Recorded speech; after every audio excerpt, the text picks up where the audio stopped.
हाँ, तो नेतन्याहू ने 5 घंटे का अल्टीमेटम दिया गाजा के आम लोगों को कि आप लोग हट जाइए, अपने घरों को छोड़ दीजिए, पीछे की तरफ चले जाइए। अब वो उसके बाद बमबारी करेंगे या गाजा में अपनी फौज को उतार देंगे, ये अभी हमको थोड़ी देर में पता चल जाएगा। युद्ध वहां चल रहा है, लेकिन हमारे यहाँ कितना दर्द हो रहा है और हमारे यहाँ कितनी बात हो रही है फिलिस्तीन को लेकर के, ये आप देख रहे हैं पिछले 7-8 दिनों से लगातार, जब से ये जंग शुरू हुई है और इसराइल पर आतंकी हमला हुआ था। अब असदुद्दीन ओवैसी ने एक ऐसी बात कह दी है, इसे आप प्रधानमंत्री की तारीफ के तौर पर लें या वो प्रधानमंत्री पर तंज कसना चाहते हैं या केवल माहौल बनाना चाहते हैं। असदुद्दीन ओवैसी प्रधानमंत्री नरेंद्र मोदी से कह रहे हैं कि आप जंग रुकवाइए, मोदी से कह रहे हैं कि मोदी जंग रुकवाएं। नेतन्याहू वॉर क्रिमिनल है, उसने 10 लाख लोगों को बेघर कर दिया और नरेंद्र मोदी इस जंग को रुकवाएं जाकर के। तो वो बयान आपको सुनवाएंगे। और हेमंत बिस्व शर्मा, असम के मुख्यमंत्री, बीजेपी के फायर ब्रांड नेता, वो ओवैसी को लेकर क्या कह रहे हैं और उन तमाम लोगों के लिए जो बार बार फिलिस्तीनियों पर हो रहे जुल्म की बात यहां भारत में करते हैं। दोनों बयान सुनिए। हमारे वजीर आजम से कहना चाहेंगे कि मोदी जी, रोको जो गाजा में जुल्म हो रहा है फलस्तीनियों पर। आपने कहा कि India stands in solidarity with the Palestinian people, तो सॉलिडरिटी दिखाओ, रोको उन लोगों को। 21 लाख में से 10 लाख लोग बेघर हो चुके हैं। वो शैतान नेतन्याहू जालिम है, वॉर क्रिमिनल है, वो जो ढकेल रहा है फलस्तीनियों को, ढकेल रहा है कि घरों को बर्बाद, 6000 बम गिराए गए। वो एक पब्लिसिटी लेने का कोशिश करता है। ये फिलिस्तीन यहाँ जिंदाबाद बोलने से क्या होता है? ओवैसी जाए और हमास का साइड लेके वहां लड़े, गाजा में चला जाए, कहाँ यहाँ हल्ला गुल्ला करते रहे। पहले लेकिन बात ओवैसी साहब मोदी जी से कह रहे हैं कि आप जंग रुकवाइए, मतलब मोदी जी को वो मानते हैं कि मोदी रुकवा सकते हैं ये लड़ाई? देखिए, ये तो हर कोई दुनिया में ये मानता है कि अगर कोई एक व्यक्ति है जिसका कहीं कि पक्षपाती रवैया नहीं दिखता है, और जो पक्षपाती नहीं होगा, जो हम लोग पंच वाली कहानी पढ़े हैं कि जो न्याय के सिद्धांत में विश्वास करेगा, जो दूसरों का हक नहीं मारेगा, वही तो बात कर सकता है। तो ये तो वैसे जी भी जान रहे होंगे और ये बात तो हर कोई जानता है। लेकिन जब वो ये कहते हैं कि आप जंग रुकवाइए, तो उनको पहले ये कहना चाहिए था कि क्या हमास के आतंकवादी संगठन अभी भी हमला कर रहे हैं? तो जवाब है हाँ। क्या इजराइल पर, उसकी राजधानी तेल अवीव पर क्या रॉकेट बरसाए जा रहे हैं? जवाब है हाँ। और जब वो कहते हैं कि लोग बेघर हो रहे हैं, तो उनको पहले वो रिपोर्ट्स पढ़नी चाहिए जिसमें लोग अपने घरों से निकलकर दक्षिणी तरफ बढ़ रहे थे, जो इजरायली डिफेंस फोर्सेस सजेस्ट कर रही हैं। क्या होता है? रास्ते में घेरा बनाकर बम ब्लास्ट कर दिया जाता है, और वो हमास के आतंकवादी करते हैं। यानी हमास के आतंकवादी गाजा का, जो गाजा पट्टी में रहने वाला मुसलमान है, उसको बाहर नहीं निकलने देना चाहते, क्योंकि वो निकल जाएगा तो आतंकवादी ठिकाने ध्वस्त हो जाएंगे, आतंकवादी मारे जाएंगे, लेकिन नागरिकों का जीवन सुरक्षित हो जाएगा। वो चाहते हैं, वो एक तरह से ह्यूमन शील्ड के तौर पर इस्तेमाल कर रहे हैं। तो क्या असदुद्दीन ओवैसी, जो मुसलमानों के रहनुमा बनते हैं, जो कहते हैं कि मेरी आवाज सुनो क्योंकि और कोई तो मुसलमानों की बात करता नहीं है, उनकी बात क्या कोई नहीं सुन रहा है? और क्या उनकी बात हिंदुस्तान के मुसलमान भी नहीं सुन रहे हैं, जो ये कहते हैं कि भाई कम से कम नागरिकों को तो बचाओ? बार बार हर कोई मुसलमान नेता आकर कहता है कि नहीं नहीं, हम हमास के साथ नहीं। और अब तो फिलिस्तीन के जो राष्ट्राध्यक्ष हैं वो खुद कह रहे हैं कि हमास और फिलिस्तीन ये एक नहीं है।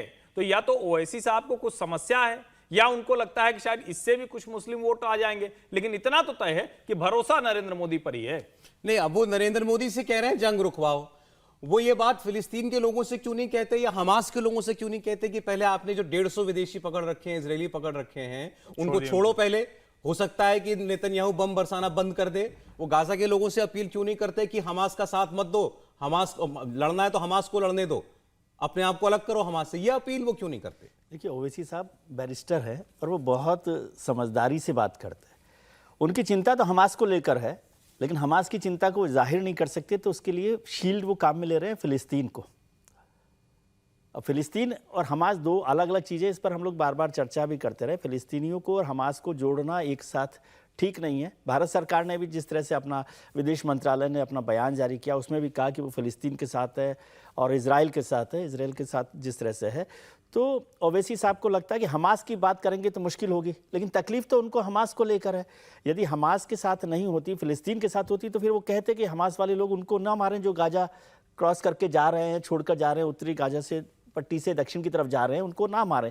प्रधानमंत्री जी को उन पर भरोसा, ये तो बहुत अच्छी बात है, लेकिन वो मुझे लगता है तंज में ये बात कर रहे हैं कि इस तरह से भैया आप इतने बड़े नेता हैं तो कम से कम इसको रुकवाइए। लेकिन उनको साफ रखना चाहिए रुख। हमास के साथ भी हैं तो वो बताएं कि वो हमास के साथ रहना चाहते हैं, क्योंकि फ़िलिस्तीन के साथ तो भारत सरकार है। और ये लड़ाई इजराइल और फ़िलिस्तीन में हो नहीं रही ना, पहले ये समझना है। ये युद्ध जो है, ये जंग जो है, इजराइल और फ़िलिस्तीन के बीच नहीं हो रही है, इजराइल और हमास के बीच में हो रही है, आतंकवादियों के बीच में हो रही है। तो किसको रुकवाना चाहते हैं वो? इजराइल जो है हमास पर बमबारी रोक दे, या तो ये साफ कर दे, क्योंकि इजराइल और फ़िलिस्तीन को लेकर तो हो ही नहीं रहा। नहीं, वो कह रहे हैं कि 6,000 बम गिरा दिए, 10 लाख लोग बेघर हो गए, वो बात वो कह रहे हैं। मेरा एक सवाल दूसरा ये है कि जो तस्वीर अब दिख रही है, ये ओवैसी साहब कहाँ बात कर रहे हैं एग्जैक्टली? मुझे अभी जानकारी नहीं है। मेरी टीम मुझे अगर बता सकती है क्लैरिफाई करके कि एग्जैक्टली कहाँ का था ये, तो हम और बात कर लेंगे। लेकिन मैं अज्यूम कर रहा हूँ कि ये चुनावी सभा होगी। तेलंगाना में चुनाव है, तेलंगाना में अभी चुनाव हो रहे हैं, उनका सारा पॉलिटिकल करियर। जी, तो एक राजनीतिक सभा के अंदर है फिलिस्तीन की बात करने का क्या मतलब है? सर वहीं से राज्य में चुनाव हो रहा है, आप वहां कोई रैली कर रहे हो? नहीं, तो वो ये साबित करना चाहते हैं ना कि मुसलमानों को, वो एक्चुअली फिलिस्तीन और हमास और हिंदुस्तान के मुसलमान को एक ही समझते हैं। और वो समझ रहे हैं कि भाई जो हिंदुस्तान में मुसलमान जो उनका वोटर हो सकता है, वो ये समझे कि वो सबसे बड़े रहनुमा है। ओवैसी का एक ही मतलब है, तेलंगाना चुनाव के अंदर जो मुस्लिम मतदाता है उनको फिलिस्तीन के जिक्र कर कर उनका वोट बैंक चुनाव में लिया जाए और किसी तरीके से तेलंगाना में चंद्रशेखर राव के साथ सरकार में हिस्सा लिया जाए। ओवैसी को इससे ज़्यादा कोई मकसद नहीं है। हालांकि ओवैसी जरूर कह रहे हैं कि भाई इतना अत्याचार किया है तो हमास ने जो किया है उसका भी जिक्र ओवैसी को करना चाहिए। ये भी बताना चाहिए कि गाजा पट्टी से लगे हुए जो इजराइल के 2 शहर है वो पूरी तरीके से खाली, पलायन हो चुका है। वहां पर इतना आतंकी वहां पर हमला हुआ है कि शहर पूरे खाली हो चुके हैं। और वैसे भी इजराइल ने समय दिया, इजराइल अभी गाजा पट्टी में घुसा नहीं, उसने कहा कि भाई उत्तर से दक्षिण की तरफ जाइए। ये बात तो समीर जी तेलंगाना का मुसलमान भी समझता होगा ना कि ओवैसी तो जाकर के वहां पर जंग रुकवाने नहीं वाले। मतलब मैं इस नाम पर उनको वोट दे दूं कि ये गाजा पट्टी ये बताने के लिए भाई वो करते हैं। रहनुमा है, वो उस तकलीफ को समझ रहे हैं, कम से कम ये एक मैसेज कम्युनिकेट करने की वो कोशिश कर रहे हैं। और ये भी बता रहे हैं कि देखो मोदी जी नहीं करवा रहे, रुकवा रहे, ये भी तो मैसेज कम्युनिकेट कर रहे हैं। वो आप जिस बात को दूसरे तरीके से ले रहे हैं, शायद ओवैसी साहब ये भी मैसेज देना चाहते हो कि देखो मोदी जी करवा सकते थे, लेकिन मोदी जी ये नहीं करवा रहे। और ओवैसी जी मैसेज देना चाहते हैं कि जिस तरह से मोदी जी ने जो ट्वीट किया था, ओवैसी का ये कहना है कि मोदी जी इजराइल का साथ दे रहे हैं, फिलिस्तीन का साथ नहीं दे रहे। चलिए, ओवैसी जी की मजबूरी तो मुसलमान वोट हो सकती है, लेकिन और बाकी नेता इस पर जो बात कर रहे हैं उनका क्या इंटरेस्ट है? शरद पवार साहब का स्टेटमेंट वो भी सुन लीजिए। हिंदुस्थानी कधी दुसरी कोणाला मदत केली नाही। ज्यांची जमीन, ज्यांचे घरदार, त्यांच्या फाशीचे हा देश उभा राहिला। दुर्दैवानं पहिल्यांदा या देशाच्या प्रधानमंत्र्यांनी इस्रायलची भूमिका घेतली आणि मूळ मालक जे आहेत त्यांच्याकडे दुर्लक्ष केलं। पण एक गोष्ट चांगली झाली की मला कसं आश्चर्य आहे की परराष्ट्र खात्याने जाहीर केलं की आपल्या देशाची भूमिका पॅलेस्टाईन आणि या लोकांना समर्थन देणारी आहे।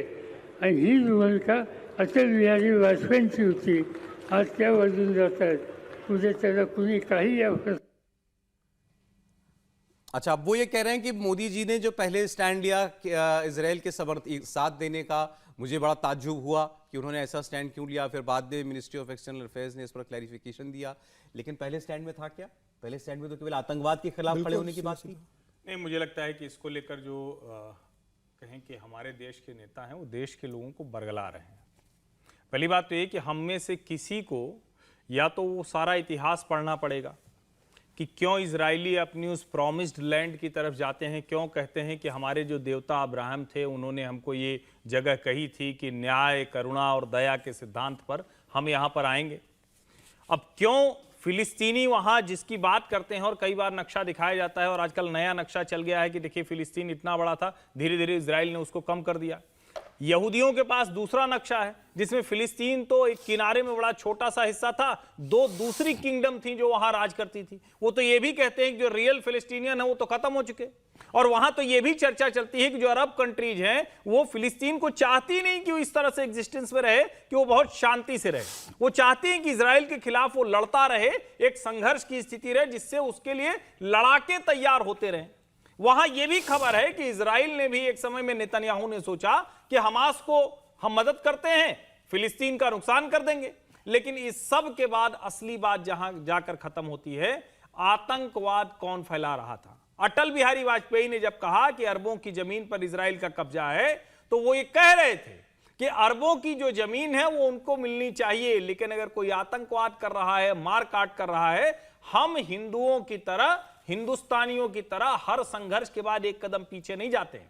और मेरी तो जिन इजरायलियों से बात हुई संयोगवश अभी पिछले 2 दिनों में, वो बहुत साफ कहते हैं कि अगर हमारे ऊपर कोई आतंकवादी हमला करेगा तो हम एक कदम आगे बढ़कर उसका जवाब देंगे, हम नहीं मान सकते। और यहां एक बात समझिए, लाखों लोग प्रतिदिन गाजा पट्टी से एक गेट से वर्क परमिट लेकर जाते हैं इजराइल में, पूरे इजराइल में, हॉस्पिटल में, दूसरे हॉस्पिटैलिटी सेक्टर्स में लेबर के तौर पर अलग अलग जगह काम करते हैं, काम करके लौट कर आते हैं, वो शांति से रह रहे हैं, उनको पैसे भी अच्छे मिल रहे हैं। लेकिन उसके बाद क्या होता है, उन्हीं में से कुछ लोग हमास के लिए काम करते हैं, वो सारी एक्टिविटी करते हैं, और पहला हमला कहां करते हैं, जिसके घर में उनको शरण मिली, जिसके कार्यालय में उनको काम मिला, जहां से उनको इतनी रकम मिली कि अपने बच्चों का जीवन वो ठीक कर सके, क्योंकि उनके यहां कोई रोजगार नहीं था। क्या इसकी बात हम भारत के नेताओं के मुंह से सुन रहे हैं? अगर सुन रहे होते तो ये बात अच्छी लगती, लेकिन वो नहीं सुन रहे हैं। जो काम वो घरेलू राजनीति में करते हैं, दोहरा चरित्र दिखाते हैं, वो अभी भी वही दिखा रहे हैं। और मैं फिर से कह रहा हूं, भारत सरकार का रुख नेहरू जी से लेकर, इंदिरा नहीं, मैं तो नेहरू जी से जाता हूं, यासिर अराफात के भी पहले, नेहरू जी से लेकर नरेंद्र मोदी तक बदला नहीं है। हम आतंकवाद के विरुद्ध हैं हर हाल में, और फिलिस्तीन हो या इजराइल हो, उनका जो हक है उसके साथ है। एक बयान मैं आपको और दिखा देता हूं, दूसरी तरफ का बयान भारतीय जनता पार्टी के नेता हैं संगीत सोम। इनका कहना है कि हमारे देश में हमास जैसा कोई संगठन खड़ा करने की कोशिश हो रही है क्या, इनको भी सुन लीजिए। एजेंसियों से कहना चाहता हूं, पुलिस से कहना चाहता हूं, इसकी जांच होनी चाहिए। वो रुपया कहां जा रहा है, किसी कोई अकाउंट नहीं है। वो क्या हिंदुस्तान में नया हमास जैसा आतंकवाद खड़ा करने के लिए फंडिंग इकट्ठी हो रही है क्या? क्या ये फंडिंग इकट्ठी की जा रही है क्या? आप समझिए दोस्तों, वो इसी तरीके का कुछ बड़ा करने के लिए फंडिंग इकट्ठी होती है, हर हफ्ते इकट्ठा की जाती है वो फंडिंग। दोस्तों, मैं आप लोगों से कहना चाहता हूं, क्षत्रिय समाज के लोग बैठे हैं, कि इस पर ध्यान देने की जरूरत है। एजेंसी तो ध्यान दे ही रही है, देंगे भी, लेकिन इस तरीके के लोगों को मुंह कचलने का काम भी हमें लोगों को करना है, हमें ही करना है ना। एक फिलिस्तीन को मुद्दा बना रहा है, दूसरा हमास को मुद्दा बना रहा है। कोई फ़र्क नहीं है दोनों में मेरे हिसाब से। और संगीत सोम साहब का भी बैकग्राउंड आपने देखा है कि वो किस तरह से हमेशा ही कुछ तनाव की बात करते हैं, कुछ टेंशन क्रिएट करने की बात करते हैं, उकसाने की बात करते हैं। ओवैसी साहब जो तेलंगाना या जहाँ पर भी वो तेलंगाना में थे, हाँ, तो तेलंगाना में जो कर रहे हैं वो सहारनपुर में कर रहे हैं, और अभी तो सहारनपुर में चुनाव भी नहीं है। संगीत जिस तरह की बात कर रहे हैं वो मेरे हिसाब से, मैं तो उसको सपोर्ट नहीं करता। मैं बात देश की बात कर रहा हूँ, जो नेहरू से नरेंद्र मोदी तक हुई, और बार बार ये कन्फ्यूजन क्रिएट किया जा रहा है कि नरेंद्र मोदी ने तो इजराइल का समर्थन किया। तो वो स्थिति क्या थी, उसमें क्या कहा गया था कि आतंकवाद के खिलाफ उनका सपोर्ट है। विदेश मंत्रालय, एक बात समझ लीजिए कि प्रधानमंत्री और विदेश मंत्रालय में कोई फर्क हो सकता है क्या? कोई विदेश मंत्रालय की हिम्मत है कि प्रधानमंत्री के खिलाफ बयान देगा? बिल्कुल ठीक। तो विदेश मंत्रालय का बयान ही भारत सरकार का बयान है और प्रधानमंत्री का बयान है, इसको समझना चाहिए। ये कंफ्यूजन मत क्रिएट कीजिए कि विदेश मंत्रालय अलग बोल रहा है और प्रधानमंत्री अलग बोल रहा है। वो जो प्रधानमंत्री का ट्वीट था उसमें क्या था, we stand in solidarity with people of Israel in face of terror attack. इसमें कुछ भी गलत नहीं था। तौर पर भी हमारा दूतावास कब इजराइल में खुला? 92 में खुला है। हमें कम से कम जो ऐतिहासिक संदर्भ है उनका पता होना चाहिए। और मैं फिर आज कहता हूं कि हिंदुस्तान के लोगों को तो बहुत अच्छे से समझना होगा कि आतंकवाद का बचाव करने वालों को बिल्कुल बर्दाश्त नहीं करना चाहिए। दुनिया के किसी हिस्से में आतंकवाद हो उसके खिलाफ खड़े रहना चाहिए, क्योंकि हम सबसे बड़े